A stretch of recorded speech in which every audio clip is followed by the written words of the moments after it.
जोड़ासांकू अंचल के विधायक विवेक गुप्ता ने पत्रकारों के साथ मनाया विजया उत्सव।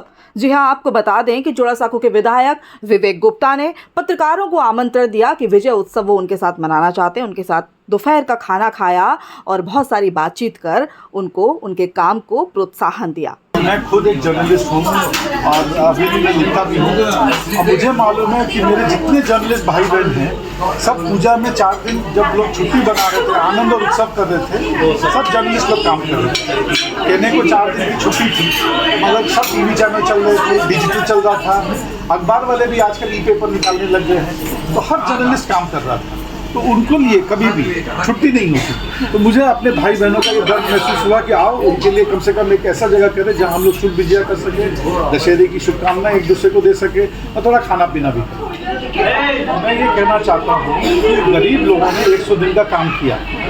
उस 100 दिन के काम में उनकी एक ही गलती रह गई कि 2021 के चुनाव में उन्होंने मोदी जी को वोट नहीं दिया, दीदी को वोट दिया। इसीलिए भारत के 29 राज्यों में सबको पैसा नहीं दिया 100 दिन के काम का। सिर्फ एक बंगाल है जहाँ पे उनको पैसा नहीं है। मैं बोलता हूँ अगर कुछ गड़बड़ियाँ हैं उन लोगों का पैसा रोक कर बाकी लोगों को पैसा दे दिया जाए। 1-2 जन की अगर गलती है भी, मैं ये नहीं कहता हूँ कि गलती है कि नहीं है। अब मैं ये पूछना चाहता हूँ आप लोगों के माध्यम से, कौन सी ऐसी सेंट्रल स्कीम है जहाँ पे कोई भूल भ्रांति नहीं है? आए दिन कोई ना कोई हम लोग रिपोर्ट पढ़ते हैं, अपने अखबारों में कोई ना कोई स्कीम देखते रहते हैं जहाँ पे सेंट्रल गवर्नमेंट की कुछ ना कुछ गड़बड़ी है। सेंट्रल गवर्नमेंट अपने आप पे तो नियम लागू नहीं करती। क्या सेंट्रल गवर्नमेंट सब लोगों को पैसा देना बंद कर देती है? ये एक सोची समझी साजिश है।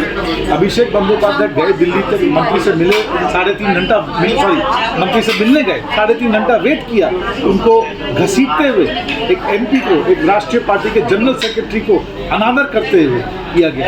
याद रखिएगा, जब जब भारत का इतिहास गवाह है, जब जब मनुष्य का अपमान हुआ है उसके दिल से मनुष्य के प्रति, जब अभिषेक बैनर्जी का अपमान होता है, ये अभिषेक बैनर्जी का अपमान नहीं है, ये बंगाल के 11 करोड़ जनता के अपमान है। क्योंकि वो बंगाल के 11 करोड़ जनता के लिए गए थे और जब जब ये अपमान हुआ है कहीं ना कहीं आह निकली है और उस आह का बदला उस राजा के लिए बहुत खतरनाक है। लगातार TMC के बड़े बड़े नेताओं मंत्रियों को ED CBI तलब कर रहा है, यहाँ तक कि अरेस्ट भी हो गए हैं। ज्योतिप्रिय मल्लिक जी अभी कुछ दिन पहले ही अरेस्ट हुए हैं और उसके बाद महुआ मित्रा को भी इसमें लाया जा रहा है। इसको लेकर क्या बोलेंगे? क्या सामने का जो 2024 का इलेक्शन है इसको लेकर ये चीजें बढ़ रही हैं या? ये 2021 से जब हम लोग जीत के तीसरी बार हैट्रिक करे तब से ये चल रहा है।